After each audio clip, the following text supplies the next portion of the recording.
Un puente de barcas. Durante el dominio musulmán de Toledo, existía un único puente de piedra para atravesar el Tajo y acceder a la ciudad, el puente de Alcántara. En el otro extremo había lo que se llama un puente de barcas o de madera, cuyo resto conservado es el torreón que los toledanos conocemos como de la Cava.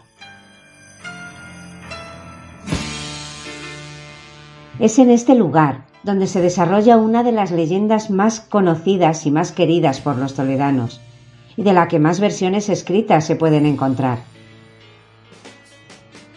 Todas las versiones son apropiadas, no olvidemos que se trata de una leyenda. Antes quería contaros algo de este torreón. De planta casi cuadrada, se puede observar los distintos accesos que ofrecía para cruzar el río según las crecidas de sus aguas. El levantamiento del cercano puente de San Martín se hizo a principios del siglo XIII. La construcción que hoy podemos contemplar es de época cristiana, muy probablemente asentada sobre otra de época islámica con idéntica función. Una curiosidad. Una parte de la columna que el espectador ve a su izquierda resulta ser un cipo reutilizado, procedente muy probablemente del cementerio islámico de la Vega.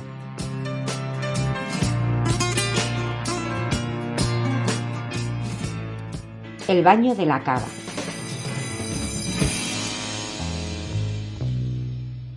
La caída del reino visigodo y la llegada del Islam a la península ibérica ha sido atribuida en numerosas ocasiones a las malas acciones ejercidas por don Rodrigo. Las crónicas se encargan de centrar la atención en su mal gobierno y en el abuso del poder que consiguió de maneras no muy lícitas. Al menos este era el argumento que esgrimían quienes se aliaron contra él, entre ellos el conde don Julián, gobernador de Ceuta, quien propició la entrada de los musulmanes en territorio visigodo, en venganza por la afrenta cometida por el mencionado Rodrigo.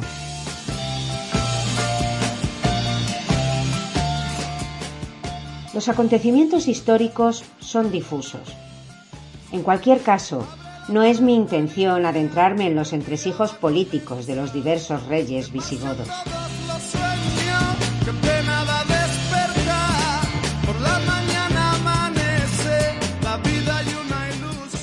En aquellos tiempos, principios del siglo VIII, existía entre las personas ricas e ilustres la costumbre de llevar a sus hijas al alcázar del gran rey, donde recibían una educación acorde a su rango y posición.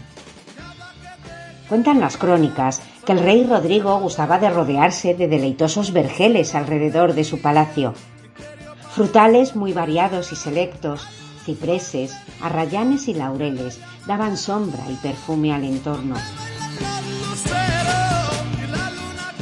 En los días más calurosos del verano, gustaban las damas que en el palacio se alojaban de bajar hasta la orilla del río, que no muy lejos estaba, para refrescarse mientras el rey y la reina dormían la siesta. Una de estas damas era la hermosa Florinda, hija del gobernador de Ceuta, el conde don Julián, cuya belleza destacaba sobre el resto, y en la que el rey había puesto un incontrolado interés por conseguir algo más que su obediencia como monarca. Incluso en ocasiones bajaba y se ocultaba tras los árboles en el intento de no ser visto mientras contemplaba el dulce objeto de su deseo.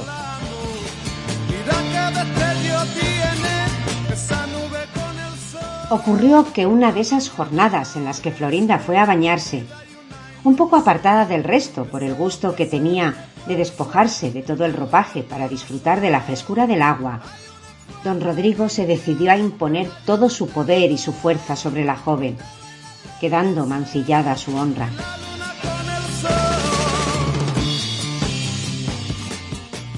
El modo en que sucedió tan terrible afrenta contra Florinda y cómo llegó a conocimiento de su padre varía según los distintos cronistas.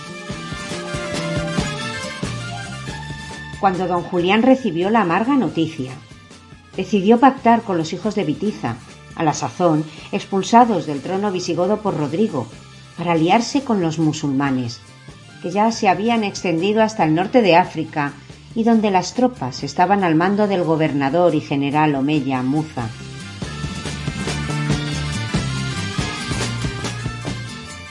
Muza mandó a un ejército de 12.000 hombres, comandados por Tarik, que cruzaron el estrecho de Gibraltar, lo que supuso el comienzo del fin del reino visigodo, sufriendo la derrota completa en la conocida como Batalla de Guadalete, en julio de 711. Muy probablemente, don Rodrigo perdió la vida en esta batalla.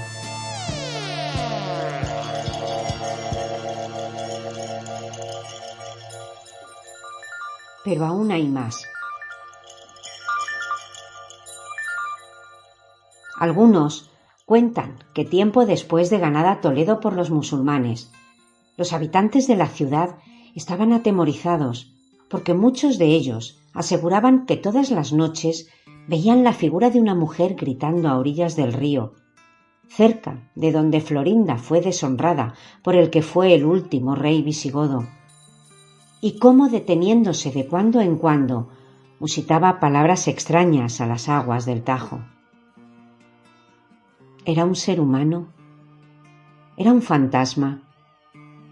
Nadie lograba dar respuesta a tan extraña aparición, porque nadie se atrevía a bajar hasta el río para comprobarlo.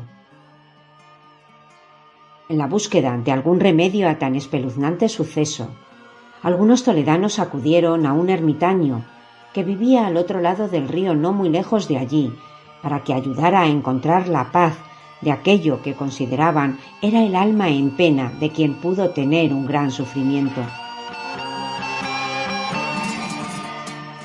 El ermitaño se desplazó hasta el lugar y pasó mucho tiempo en oración, hasta que al llegar la noche, entre sueños, se le apareció una figura que se asemejaba a la que le describieron los toledanos.